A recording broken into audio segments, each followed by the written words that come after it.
अब हम डिस्कस करने वाले हैं कि लग्न का मालिक 9th हाउस में क्या रिजल्ट देता है और वहाँ के जो भी सारी रेमेडीज़ हैं वो क्या हो सकती हैं जिनसे आपकी जो पर्सनालिटी है वो और अच्छी हो पाए, आप सेल्फ ग्रोथ पर जा पाए। जो कि एक त्रिकोण है और जो लग्न है वो एक केंद्र है। इसका मतलब केंद्र का मालिक त्रिकोण में आ गया। ये केंद्र त्रिकोण का एक राजयोग बोला जाता है और भगवान का होता है जो नवा घर, जो कि दिशा होती है। जुपिटर इस घर के लॉर्ड होते हैं। जैसे लॉन्ग ट्रेवल्स करना पसंद होगा, मंदिर जाना पसंद होगा, स्पिरिचुअल होंगे ऐसे जो भी इंसान होंगे।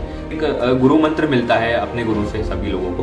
वो आप गुरु मंत्र का यहाँ पर कभी उच्चारण करते हैं रोज, तो यहाँ पर बुक्स पढ़ना, धर्म ग्रंथ पढ़ना, वो बहुत अच्छा एक रेमेडी आपके लिए निकल कर आता है। जन्म स्थान है जहाँ पर ये लोग पैदा हुए हैं, वहां से इन्हें दूर जाकर के सक्सेस मिलती है। और फॉलो कीजिए और सब्सक्राइब कीजिए वेस्ट्रो सिम्बा को।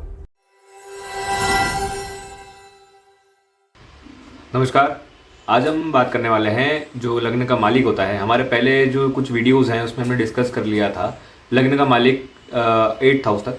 अब हम डिस्कस करने वाले हैं कि लग्न का मालिक 9th हाउस में क्या रिजल्ट देता है और उसके क्या सिग्निफिकेशंस होते हैं। जो पर्सनालिटी होती है वो 9th हाउस से किस तरीके से रिलेट करती है और वहाँ के जो भी सारी रेमेडीज़ हैं वो क्या हो सकती हैं जिनसे आपकी जो पर्सनालिटी है वो और अच्छी हो पाए, आप सेल्फ ग्रोथ पर जा पाएँ और अपने भाग्य का अच्छे से साथ ले पाएँ। कभी मैं इस प्लेसमेंट के लिए बोलूँ तो अब सबसे पहले आप ये देखिए कि आपके जो लग्न का मालिक है, ये जो यहाँ पर एक डिस्प्ले आपको दिख रहा होगा, यहाँ पर आप ये देखिए कि जो लग्न का मालिक है, जो फर्स्ट हाउस का जो बॉक्स है उसका जो लॉर्ड है वो 9th हाउस में जा रहा है, जो कि 9th हाउस यहाँ पर डिस्प्ले हो रहा होगा।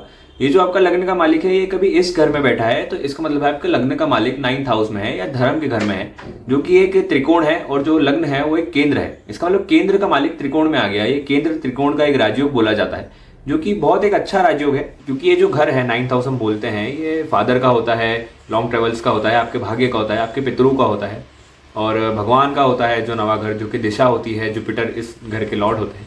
जुपिटर यानी जो भगवान होते हैं, क्योंकि हम बोल सकते हैं कि जो सारी जीवन की दिशाएं हैं वो इसी घर से इंसान को मिलती हैं कि अब जीवन में करना क्या है। जैसे हम बात करें कि जो लग्न का मालिक है वो 9th हाउस में आ जाता है। अब 9th हाउस हमने जैसा भी बोला कि जो फादर का होता है, गुरु का होता है, धर्म का होता है, लॉन्ग ट्रेवल्स का होता है। तो जनरली हम देखेंगे कि जो व्यक्ति होगा जिनका भी लग्न का मालिक 9th हाउस में होगा, उन्हें ये सब चीज़ें करना पसंद होगा। जैसे लाइक लॉन्ग ट्रेवल्स करना पसंद होगा, मंदिर जाना पसंद होगा, स्पिरिचुअल होंगे ऐसे जो भी इंसान होंगे और अपने फादर से बहुत अच्छा कनेक्शन होगा उनका। मगर कभी यही जो कॉम्बिनेशन है ये एफ्लिक्ट हो जाता है, मान लीजिए राहु आ जाता है या केतु देख लेता है इस कॉम्बिनेशन को, या सैटर्न जैसे प्लैनेट्स आ जाते हैं यहाँ पर, तो ये थोड़ा सा बोल सकते हैं हम कि भाग्य में डिले या भाग्य में रुकावटें, या हर चीज को 3 बार करना हो, या जो हम चाह रहे हैं वो ना होते हुए कुछ अनएक्सपेक्टेड हो जा रहा होगा। इस तरीके से हम यहाँ पर चीजों को देख सकते हैं। अब इस कॉम्बिनेशन में देखा गया है कि जो फादर होते हैं वो बहुत वेल ऑफ होते हैं और हमेशा एक सपोर्टिव नेचर रखते हैं नेटिव के प्रति, या बोल सकते हैं कि नेटिव को सबसे ज्यादा सपोर्ट होता है फादर के स्ट्रांग होने के कारण।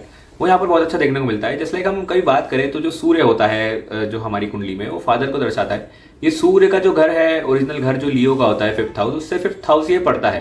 तो इसका मतलब जो फादर का जो शौर्य है वो इस घर में देखने को मिलता है। या हम बोल सकते हैं कि जो फादर की जो अच्छी कुछ आपको पोजीशन देखने को मिल सकती है इस प्लेसमेंट में। वहीं पर कभी यही जो चीज होगी ये अफ्लिक्ट हो जाएगी, ये कॉम्बिनेशन अफ्लिक्ट हो जाएगा, तो वहीं पर आपको फादर से प्रॉब्लम देखने को मिलेगी, या नेटिव की जो भी बॉन्डिंग है वो फादर से इतनी अच्छी नहीं बन पाएगी, या जो भी एक बोल सकते हैं मतभेद होना, या हमारी थिंकिंग में जो बोल सकते हैं कन्फ्लिक्ट होना, ये यहाँ पर दर्शाता है। कभी केतु आ जाता है, सैटर्न आ जाता है, या राहु आ जाता है इन प्लेसमेंट में, तो ये आपको जनरली एक प्रॉब्लम देखने को मिलेगा। जैसे कभी हम यहाँ पर रेमेडीज की बात करें तो रेमेडीज यहाँ पर आपके लिए सबसे अच्छी हो सकती हैं। सबसे पहले ये जो घर है ये मंदिर का घर है।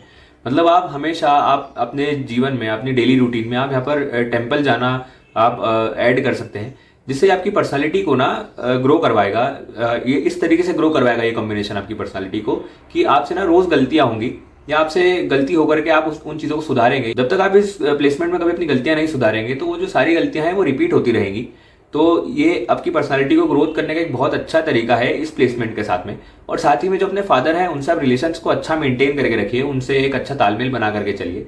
इससे ये जो कॉम्बिनेशन है ये बहुत पॉजिटिव हो जाएगा और आपको सही समय पर सही चीजें, एक सही गाइडेंस मिल पाएगा अपने फादर के द्वारा भी और भगवान के द्वारा भी और इस यूनिवर्स के द्वारा, क्योंकि ये कॉम्बिनेशन ना एक बहुत अच्छा बोल सकते हैं हम केंद्र त्रिकोण का एक राजयोग का संबंध बनाता है, जो कि ना आपको बहुत अच्छी हाइट्स पर लेके जा सकता है। और आप में एक धर्म का बीज भी होगा अपने अंदर, जो कि आपको ना गलत रास्तों से धन या गलत रास्तों से अपनी इच्छाओं को पूरी करने से भी बचाएगा। और यहाँ पर आप ना किसी गुरु की सानिध्य में या जो भी जिस तरीके से लोग गुरु बनाते हैं किसी को, आप यहाँ पर कोई आउटसाइड के किसी को, कोई अच्छे स्पिरिचुअल लीडर हो गए या कोई भी आपके जो गुरु हो गए, जो आपके कुल के गुरु रहे हैं शुरू से, आप उनकी भी गाइडेंस यहाँ पर मान सकते हैं, उनकी सलाह हमेशा ले सकते हैं या उन्हें अपना गुरु बना सकते हैं। या जो भी बोल सकते हैं हम, जो एक गुरु मंत्र मिलता है अपने गुरु से सभी लोगों को, वो आप गुरु मंत्र का यहाँ पर कभी उच्चारण करते हैं रोज, तो ये कॉम्बिनेशन आपके लिए बहुत अच्छा है, एक सेल्फ ग्रोथ और आपको बहुत अच्छी चीजों में लेके जा सकता है। जैसे लाइक यहाँ पर ना आप एक कोई धर्म ग्रंथ भी अच्छा अपना सकते हैं, जैसे लाइक गीता हो गया या कोई वेद उपनिषद हो गए।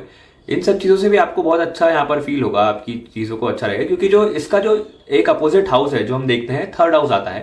थर्ड हाउस बोल सकते हैं हमारी लर्निंग का है, हम क्या थॉट्स को हमारे अंदर डालते हैं, जो भी हमारा एक थॉट का चैनल है वो थर्ड हाउस बनता है। या जो भी हम सीखते हैं अपने आजू बाजू से, जो भी हम बुक से सीखते हैं, अपने कलीग से, अपने जो दोस्त लोग होते हैं या जो जॉब में कलीग्स होते हैं उनसे सीखते हैं जो भी हम चीजें, वो थर्ड हाउस है। तो यहाँ पर बुक्स पढ़ना, धर्म ग्रंथ पढ़ना, वो बहुत अच्छा एक रेमेडी आपके लिए निकल कर आता है। साथ ही में एक बहुत अच्छी रेमेडी है यहाँ पर, जो कि अपने पितृ जो होते हैं, जो पितरों का श्राद्ध होता है, जो हमारे श्राद्ध आते हैं हर साल में, वो आप अपने जितने पितृ हैं उनका श्राद्ध आप अपने स्वयं हाथों से उनकी पूजा उस समय कीजिए।